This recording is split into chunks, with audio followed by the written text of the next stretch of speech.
Oke Pak, bisa ceritakan sedikit plan Bapak apa nih? Pemikiran saya, apa yang bisa saya lakukan untuk memberikan dampak ke masyarakat spesifik untuk kemajuan bangsa kita nih Pak. Salah satunya adalah dua. Yang pertama adalah terhadap pendidikan, yang kedua adalah pembukaan lapangan pekerjaan. Nah, dua hal ini yang saya pikir menjadi aspek paling penting kalau bangsa kita ini mau maju. Negara kita tuh mau jadi negara lebih maju lah dibandingkan kondisi kita hari ini.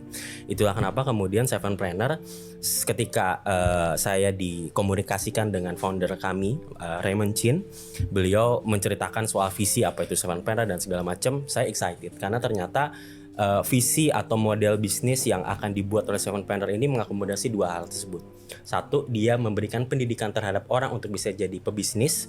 Yang kedua, ujung-ujungnya ketika dia sudah melewati proses pendidikan ini, dia bisa menjadi seorang pebisnis atau wirausahawan, yang mana nanti ujungnya bisa membuka lapangan pekerjaan. Banyak yang menurut saya bisnis itu beresiko ketika sudah fase zona nyamannya. Justru ketika bisnis sudah merasa di zona nyaman, disitulah sebenarnya lampu merah tuh harusnya nyala. Makanya menurut saya inovasi jadi penting. Which dengan perkembangan teknologi yang sekarang buat saya hal-hal itu harus kita akomodasi dan kita pergunakan. Makanya apa bisnis yang paling maju adalah menurut saya bisnis yang dia bisa mengakomodasi yang tadinya bahkan produksinya itu konvensional bisa dikontekstualisasikan dengan teknologi. Kita banyak Pak kerjasama dengan beberapa partner yang sebenarnya pemberdayaan ke petani, kemudian pemberdayaan proses-proses produksi yang sesungguhnya itu konvensional, tapi diintegrasikan dengan big data, dengan AI, bagus. Makanya kalau kita lihat hari ini Pak, 10 orang terkaya di dunia itu udah tokoh-tokoh teknologi semua.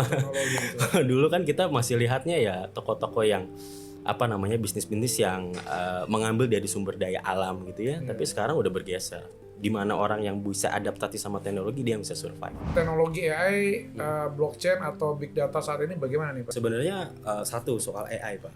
Ini saya mengalami sendiri gimana AI bisa membantu dalam konteks pekerjaan.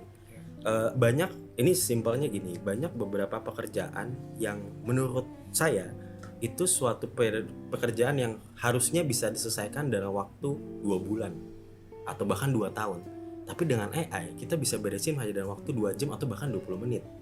Dengan kemudahan-kemudahan yang mereka berikan ke kita. Tapi again menurut saya pemanfaatan AI itu harus dijadikan bukan sebagai rujukan satu-satunya, tapi lebih kepada teman berpikir sih. Jadi tetap guide-nya tuh harus dari otak manusia. Artinya ketika kita pengen ngeluarin project tertentu, ide tertentu, tetap harus guidance-nya tuh dari otak mahasiswa, manusia. AI hanya membantu agar konstruksi pikiran kita lebih rapi. Welcome to